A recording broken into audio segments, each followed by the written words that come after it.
Magandang araw kaibigan! Tuloy po kayo sa Felicidad's Channel. Sa mga kwento ng buhay at pag-ibig na hinalukay sa natatagong baul ni Felicidad. Pero bago po tayo magpatuloy, huwag niyo pong kalilimutan na i-like ang video, i-subscribe ang channel, at i-click ang notification bell para lagi kayong updated sa mga parating pa na upload.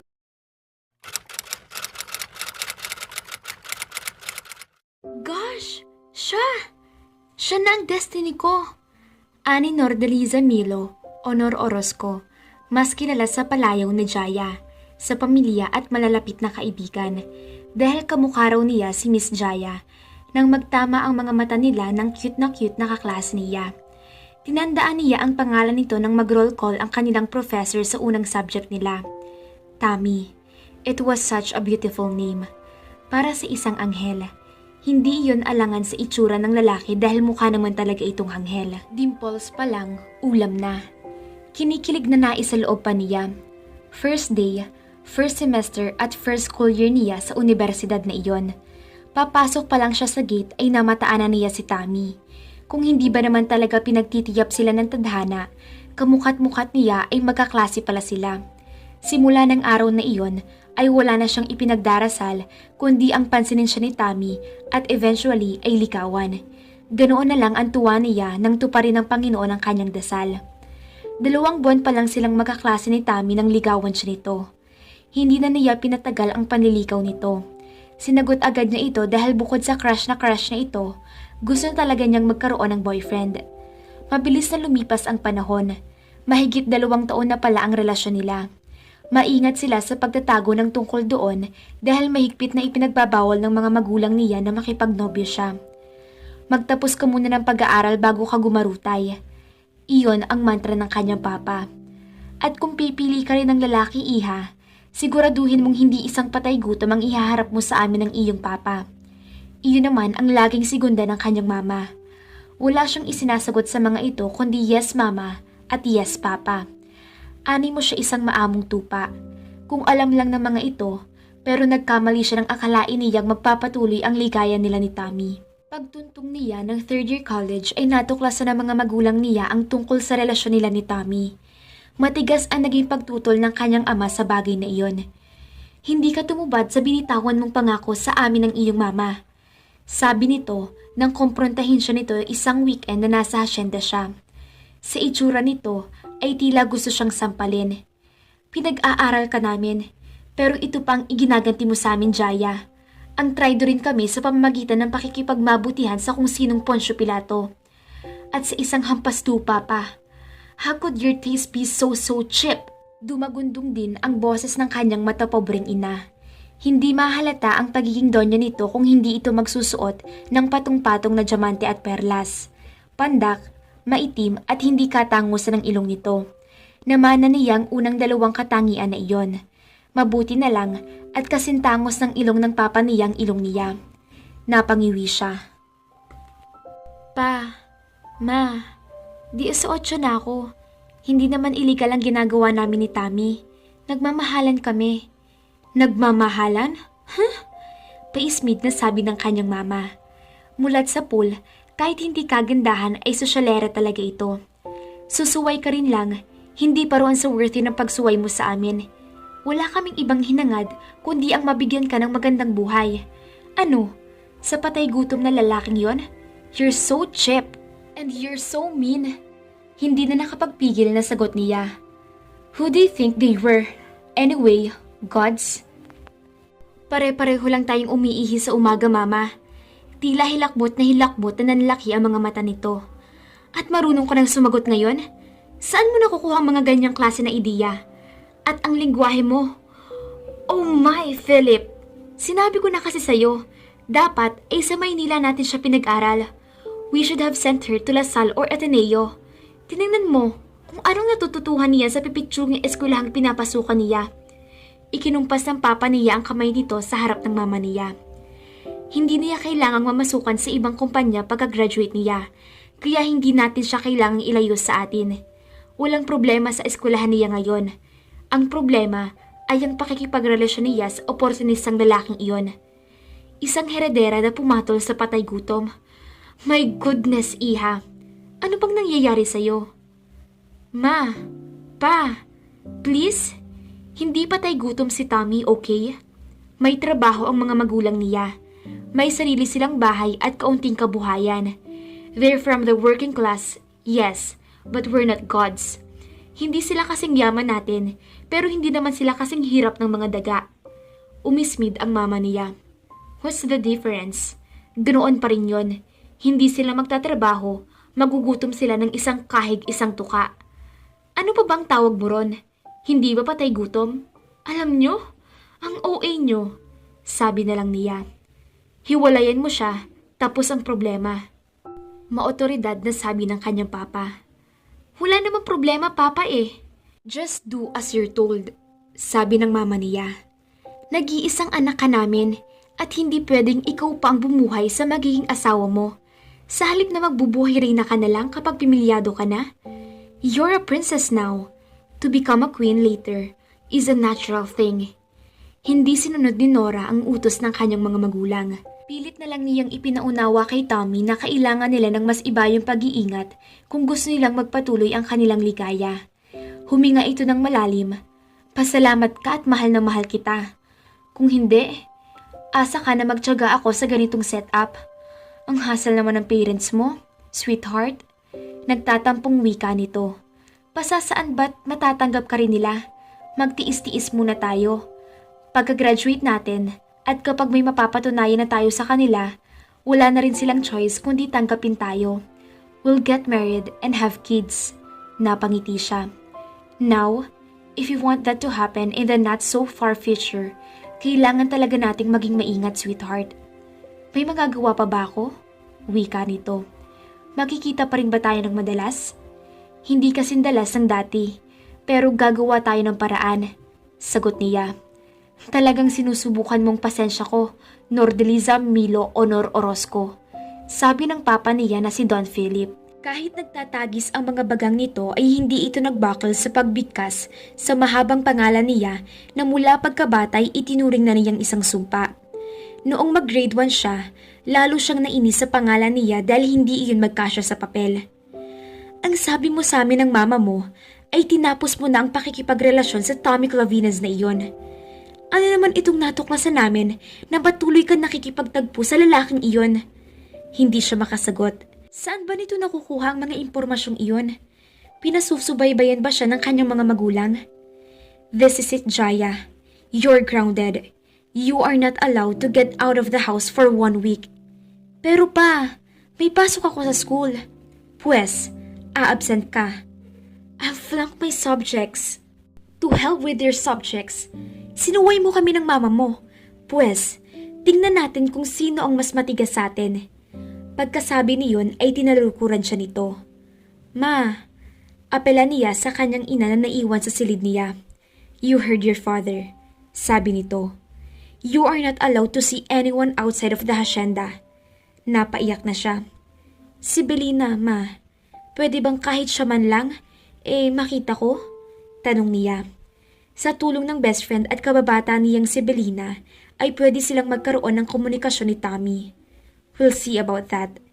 Iyon lang ang sinabi ng kanyang mama bago ito tuluyan na ring lumabas sa kanyang silid. 1 linggo nang nakakulong sa villa si Jaya. Pinangatawan na ng mga magulang niya na hindi siya papasukin sa eskwelahan. Nahihirapan na siya, lalo na at miss na niya si Tommy. Mabuti na lamang at pinayagan ng mama niya na mabisita siya ni Belina.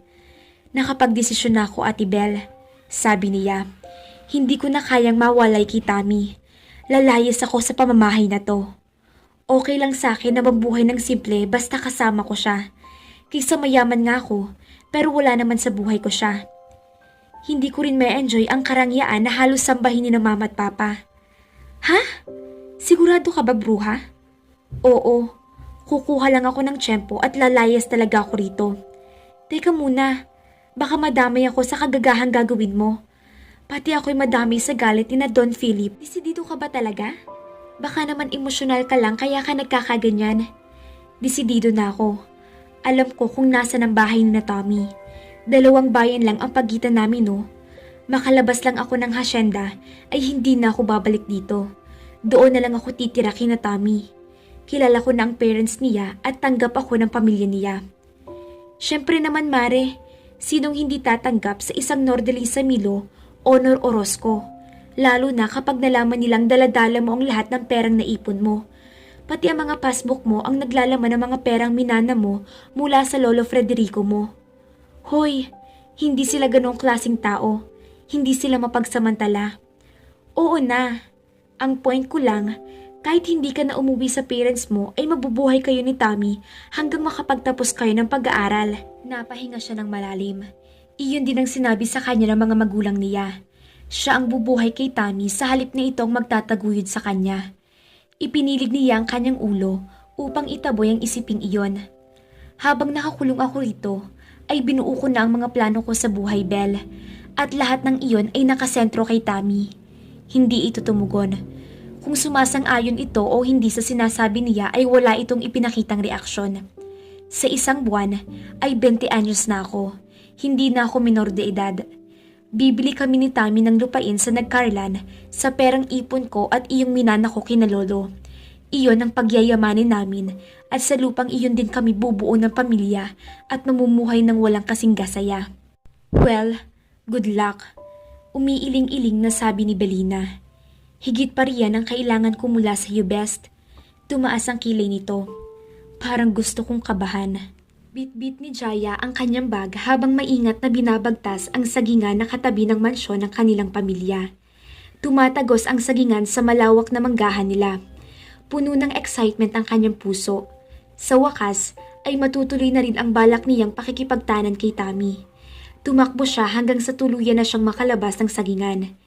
Ang mataas na chicken wire fence ang naghihiwalay roon at sa manggahan. Inihagis niya ang kanyang bag sa kabila ng fence at saka maingat na umakyat doon. Ilang sandali pa ay nasa kabilang panig na siya. Nagmamadaling tumakbo siya sa aspaltadong kalsada na naghihiwalay sa sagingan at sa manggahan. Madilim ang buong paligid kaya wala siyang maaninag. Nang may umilaw na sasakyan mula sa di kalayuan ay nagmamadaling tumakbo siya patungo roon. Humahangos na sumakay siya sa tricycle. Buti na lang, nandito na kayo. Nakakatakot pala rito sa gabi, wika niya.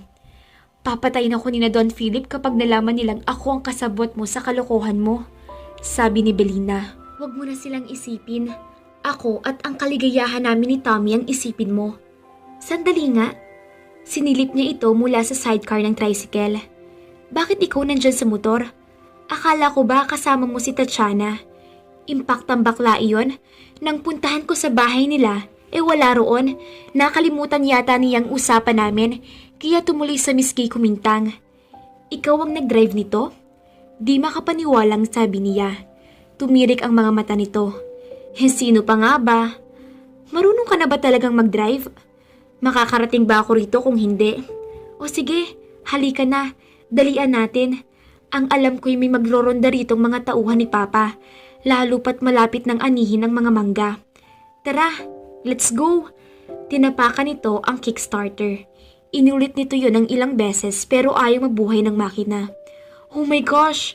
Iba na to! Paulit-ulit na pinanggigilan nito ang kickstarter pero ayaw talagang umandaran ng buwisit na tricycle. Ano ba yan? Sumilip uli siya sa tagiliran nito. Sandali no, hindi ko alam kung bakit hindi umandar. Halatang natataranta na rin ito. Mahuhuli tayo nito eh. Kinakabahang sabi na lang niya. Alam ko yon. Ang hindi ko alam ay kung ano ang gagawin kapag ganitong ayaw mag-start ng lintik na tricycle na to. Sa pagkataranta na rin niya ay bumaba siya at nilapitan ito. Bakit kasi hindi ka nagsama ng kahit na sinong marunong talagang magmaneho ng tricycle? Paano na tayo ngayon? Baka kapag itinulak ito, tumakbo diba? Ganun ang ginagawa kapag palyadong sasakyan. Abay malay ko. Inirapan siya nito. Palibhasa kasi, de kotse kayong lahat. Umandar na naman ang pagkainggitera mo, bruha ka. Anong gagawin natin? Itulak mo kaya, saka ko tatapakan ng tricycle, baka sakaling masindak at biglang mabuhay. Ako? Itinuro niya ang sarili. Magtutulak? Gusto mong magtanan, diba? Ako na lang ang Papa Jack, ikaw ang magtulak. Hindi ka marunong, baka lalo mo lang masira ito. Ako ang lagot kay tatay. Sige na nga. Sumusukong sabi niya para matigil na lang ang argumento nila. Mahirap nang makaagaw pa sila ng atensyon ng mga tauhan sa hasyenda. O ano, ready? Pumwesto siya sa likod ng tricycle at bumuelo muna bago niya iyon sinimulang itulak. Nagsimula namang pumadyak si Belina, pero wala pa rin nangyari. Pinagpawisan na siya ng medyo malayo-layo na ang nararating ng tricycle sa pagtutulak niya. Lakad-takbo ang ginawa niya para lang mapaandar ang disiplinahadong tricycle. Pero talagang ayaw makisama ng motorsiklo. Umandar ka! Umandar ka please! Sa inis ay buong lakas na itinulak niya iyon. Sabay tadyak si Belina. Himala ng kanyang pag-ibig. Biglang umandar ang pasaway na tricycle. Sandali! Hintayin mo ako, Belina Agapay! Hinabol niya si Belina pero nilamon pa rin siya ng makapal na usok na nanggagaling sa tambutso ng tricycle. Napakalayo na niyon sa kanya nang sa wakas ay maihinto iyon ng kaibigan niya. Sakay na! Malakas na sabi nito. Tumakbo na naman siya. Hingal kabayo na siya nang makaupo siya sa sidecar. Tuyong-tuyo ang lalamunan niya pero masaya siya. At least, nagsisimula na silang umusad ni Belina. Binagtas nila ang mahabang private road sa loob ng hasyenda hanggang sa tuluyan silang nakalabas doon. Nagsisimula palang matuyo ang pawis sa kilikili ng t-shirt niya nang bigla na naman pumugak ang tricycle at walang awang namatay ang makina niyon. Oh my gosh! Huwag mong sabihing magtutulak na naman ako. Aniya. Parang gusto na niyang umiyak. Sinilip niya si Belle na padyak naman ng padyak. Pwede ba? Huwag ka nang magreklamo no. Sumasakit na mga paa at hita ko rito. Ang init pala ng motor nito. Magkakapimples na naman ako nito dahil sa alikabok. Magkasalubong ang mga kilay na tiningnan siya nito. Magtulakan lang sa ngalan ng pag-ibig, tali! Walang nagawa si Jaya, kundi bumaba uli ng tricycle at magtulak na naman. Nang mabuhay uli ang makina niyon ay sumumpa siyang maghahanap siya ng tubig na maiinom dahil nanginginig na ang kalamnam niya sa pagod. Madedehydrate na rin siya sa pawis. Diyos ko, Belina, isang pitsil yata ang naipawis ng kilikili ko. Sabi niya nang medyo nakabawi siya ng lakas. Okay na siguro ito? Sabi niya nang medyo makabawi siya ng lakas. Dapat lang, sirang-sira na ang poise ko no? Nang makalayo-layo pa sila ng kaunti, ay napanatag na ang kalooban niyang hindi na ulit titirik ang tricycle. Inayos na niya ang pagkakasandal sa backrest ng inuupuan niya at pumikit siya ng nakangiti. Pero hindi pa siya nakahinga ng maayos nang pumugak na naman ang tricycle at bigla na namang namatay. Ano ba yan? Dismayadong sabi niya. Sabay labas mula sa sidecar at mabilis na pumeso sa likod niyon. Isang bayan na lang at nakinatami na tayo. Pagtiyagaan mo na, sabi ni Belle. Ano pa nga bang magagawa ko? Aniyang pinatirik ang mga mata. Bigla siyang natigilan nang mapatingin siya sa mangilan-ngilang bituin. Pati yata ang universe ay kumokontra sa ginagawa nila ni Belina. Pero Lord, ito ay para sa tunay na pag-ibig. Tahimik na usal niya. Kaya pagbigyan niyo na po ako. Oh, ano na? Pukaw sa kanya ni Belle.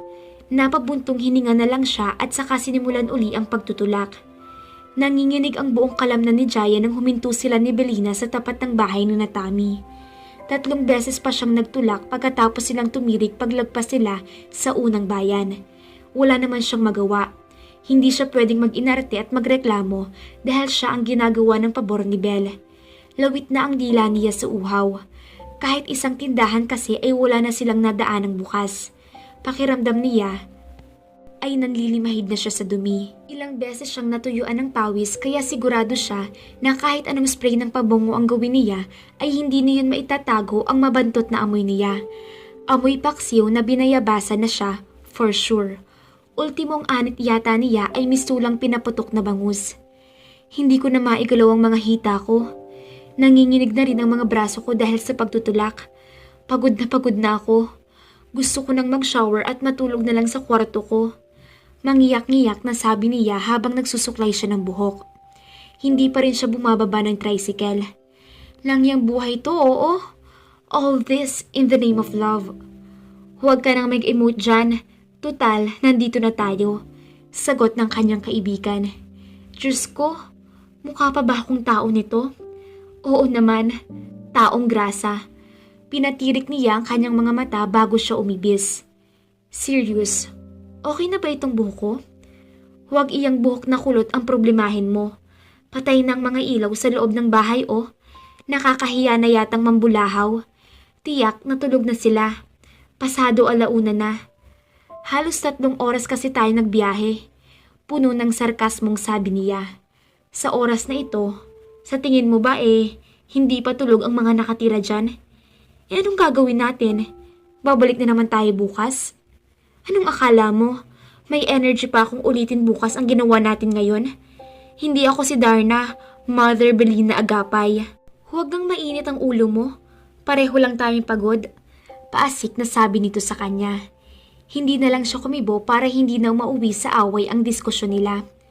Anong tingin mo? Magdodoorbell pa ako? Tanong niya, sabay silip sa gate.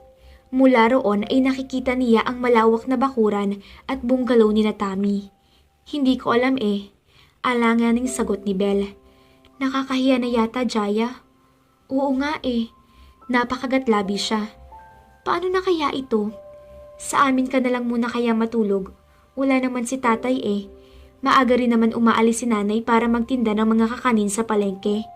Maaga rin ang pasok ng mga batatid ko. Kaya pwedeng-pwede ka sa kwarto ko. Doon ka na lang magpalipas ng gabi. Tapos, bukas ka na makipagkita kay Tammy. Kapag nalaman ni na papa at mama na wala na ako sa bahay, siguradong kay Tammy nila ako hahanapin. Baka hindi ko na uli makita si Tammy Clavines dahil tiyak na mag-aamok si papa. Kaya dapat ay makalayo na kami ngayong gabi. Kung ganon, kapalan mo na lang ang mukha mo at mag-doorbell ka na. Napakagatlabi uli siya. Hindi siya sigurado sa gagawin niya. Huwag na lang. Kapag kuwan ay umiiling na sabi niya. Mas mabuti pa nga siguro na umuwi na lang muna tayo sa inyo.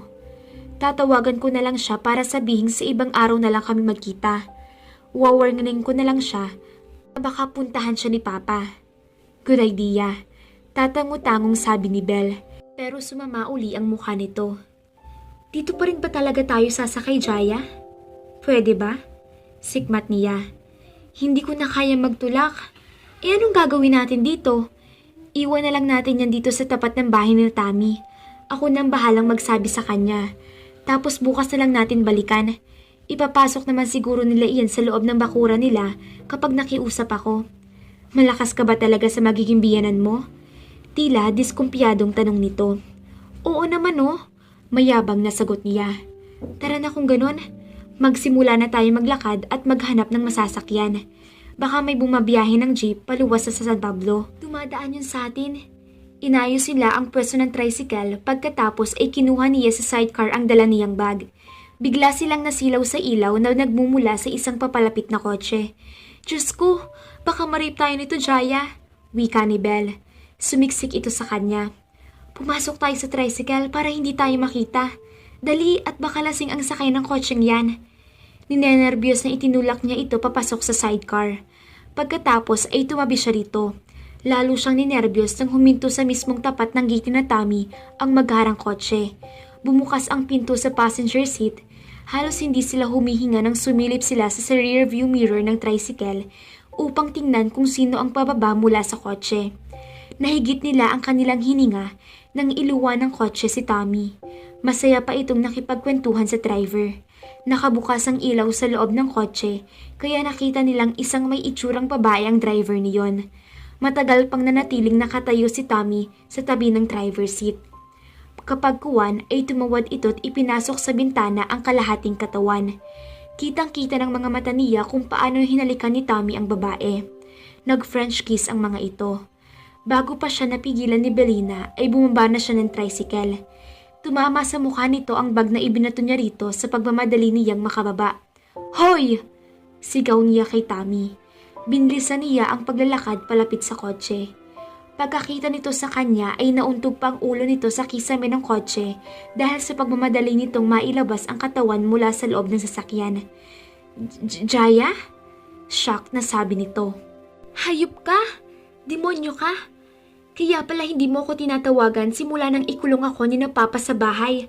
Ang bilis mong nakakuha ng ipapalit sa akin. Napakawalang hiya mo. Nanggigigil na sabi niya. Ang kapal na mukha mong impakto ka. Nagkadugyot-dugyot pa ako para lang makapunta rito. Tapos, ito pang sasalubong sa akin. Walang hiya. Teka, Jaya. Wait, I can explain this. Explainin mo ang lelang mo. Pa-Ingles-Ingles ka pang hudas ka? Manloloko. Hindi niya napigil ang sarili. Buong lakas sa sinampal niya ito. Pagkatapos ay hinarap niya ang babae sa loob ng kotse. Tila nasyak din ito sa biglang paglitaw niya. Ipinasok niya ang kanyang ulo sa bintana ng sasakyan. At ikaw, hindi mo ba alam na may girlfriend ng haliparot na lalaking ito? Walang hindi nakakaalam na ako ang syota niya. Talagang may girlfriend si Tommy. At ako yon. Matapang na sabi ng babaeng kikay ang itsura at halatang kaedad din nila ni Belina. Ako ang girlfriend ni Tommy. Nang-aagaw ka ng hindi sayo. Pasinghal na sabi niya. Miss, hindi kita kilala, okay? Pero ngayon, may idea na ako. Ikaw siguro yung kinekwento sa akin ng mga friends namin na ka-fling ni Tommy na kamukha raw ni Jaya Honor. Ngumiti ito na tila iniinsulto siya. Tama pala talaga sila. Kamukhang kamukha mo nga ang sikat na singer na yon. Huwag mo nga akong pikunin. Naiinis na sabi niya. Get out of my car and I'll leave. Sabi nito. Sabay tingin kay Tommy. We'll talk tomorrow, Tom. Don't you ignore me, you bitch. Huwag mo akong insultuhin na akala mo'y ako'y walang sa lugar dito. Boyfriend ko, si Tommy for 2.5 years. Ikaw, saan ka ba nadampot ni Tommy, ha? Ako si Elsa, Spice Rosales, pakilala ng babae. Pinagtaasan siya nito ng isang kilay na ani mo nagpapaliwanag ito sa isang may siraang ulo. And excuse me, 7 years na kami mag-on ni Tommy. Elementary pa lang kami. Rosales? Kilala niya ang apelyidong iyon. Anak pala ang babaeng ito ng isang mayaman ding hasyendero sa Lucena. Cattle racing ang negosyo ng pamilya nito. Obviously, hindi mo pa talaga kilala si Tommy. Umiiling na wika nito. Hindi mo pala alam na I exist in his life. 7 years na kayo? Now, get out of my car o kailangan pa ba kitang kalad ka rin sa kalsada? Napipikong sabi nito. Pagkatapos ay pinarevolusyonan nito ang kotse. Mabilis na dumiretso siya ng tayo. Agad na pinahururot ni Elsa ang sasakyan nito. Naiwan sila ni Tommy na nakatayo at naliliko sa usok na iniwan ng sasakyan ni Elsa. Natulala siya ng ilang segundo nang ma-realize niya ang sinabi ni Elsa. Isang pangalan at isang numero ang sumira sa lahat ng pangarap niya para sa kanila ni Tommy at sa lahat ng pangarap niya sa buhay. Tiningnan niya si Tommy. Elsa Spice Rosales? 7 years? Kung mahati ko lang sana sa dalawa ang... Hindi na nito naituloy ang sinasabi dahil isang malakas na suntok sa pag-ita ng mga mata nito ang ibinigay niya. Sumadsad ito sa gutter sa lakas ng impact ng suntok niya. I never want to see you again. Nanginginig ang tinig na wika niya nang maapuhap uli niya ang kanyang tinig. Tila disoriented ito kaya hindi ito nakapag-react sa ginawa niya. Tinalikuran na niya ito at dali-daling sumakay siya sa sidecar ng tricycle. Nakaupo na si Belina sa motorsiklo. Jaya! Tawag sa kanya ni Tommy. Nilamon ang ingay ng makina ng tricycle na himalang nakisama sa isang sipa pa lang ni Belle sa starter. Ang boses nito. Pinaharurot ni Belina ang tricycle. Milagro talaga ng mga milagro kaya na siguro niyang nakikisimpatya sa kanya ang langit. Hindi sila namatay ng motor hanggang sa ihinto ni Belle ang tricycle sa tapat ng De Guardian Gate ng villa nila. Doon na siya bumaba. Yakap-yakap niya ang kanyang cute na Hello Kitty backpack nang lumapit siya kay Belle. Salamat. Mangiyak-ngiyak na sabi niya. Salamat sa nangyari sa tricycle ko. At least ngayon, alam mo na kung anong klaseng lalaki si Tommy. Tumango siya at hinimas. Wala nang salitang lumabas mula sa bibig niya. Pakiramdam niya ay pagod na pagod siya kahit hindi naman siya nagtulak noong pabalik na sila. Pumasok ka na sa loob. Uuwi na rin ako. Pupuntahan kita bukas ng umaga bago ako pumasok sa school, sabi ni Belle. Okay ka lang ba? Kaya mo ba? Tumango siya. Be strong, Jaya. Mawawala rin ng sakit na yan. Hindi pa rin siya kumibo kahit gusto niyang itanong dito kung paano nito na lamang magiging okay siya gayong hindi pa naman ito nakakaranas ng ganoong katinding kabiguan. Yumakap na lang siya rito at hindi na pinigilan ng pagbulanghalit ng hayak. Saka lang siya humiwalay sa pagkakayakap dito nang marinig niya bumukas ang bakal na gate at sumilip doon ang mukha ng isang gwardya. "Senyorita Jaya?" tanong nito. Ako nga. Papasok na ako. Nagpapaalam lang ako sa best friend ko." "O sige na, lalarga na ako at baka hindi na naman tumakisama. Hindi ko napapatay ng makina nito hanggang sa amin." Tinanguan niya si Belle at hinatid niya ito ng tanaw hanggang sa mawala sa paningin niya ang tricycle nito. Iginigiya na siya ng gwardya papasok sa villa nang bigla na lang niyang maalala ang nangyari kina Tommy at ang realisasyon na wala na pala ito sa buhay niya. Napabunghalit na naman siya ng iyak. Dumiretso siya ng kwarto at sa nanululay na emosyon, pinatugtog niya ng CD player niya. Aliwanin niya ang mga sound trip. This time, gusto niyang isigaw ang awit ng idolo niya. "Walang hiya ka, Tommy Clavines. Gago ka, gago." Kasabay ng boses ng senior na si Jaya, ang pagtatakip niya ng unan sa mukha habang umiiyak. Bakit kailangan puso ay masaktan bago maintindihan ang siyang nararamdaman? Kahit iba sa'y naroon sa damdamin, yakap at mga halik ay nadarama pa rin dahil tanging ikaw ang siyang lahat. Nang mawalay ka ng minsay, hindi ko matanggap, kulang ang sandali pag ika'y wala. Hindi yata itinadhana ang mga plano ni Jaya. Tutol pa ang kanyang mga magulang, lalo na ang kanyang inang Donya na mukhang mapangmata. At bakit naman ang kanyang nobyong si Tommy ay hindi naging tapat sa ating bida? At ang tagal din namang pinangarap ni Jaya na maging sila tapos dito lang pala magtatapos. Paano ng batang pangarap ni Jaya na magkaroon ng pamilya? Makatagpo pa kaya siya ng lalaking magmamahal at pakakasalan siya ng bubuo ng pamilya? Abangan natin ang mga susunod na kapanapanabik na kabanata. Bago yan, shout out sa CBC LQ ng Dispo Group of Companies, lalo't higit sa Friday Group ng City Subdivision, Calitas Border at sa mga susubaybay pa sa ating magandang kwento.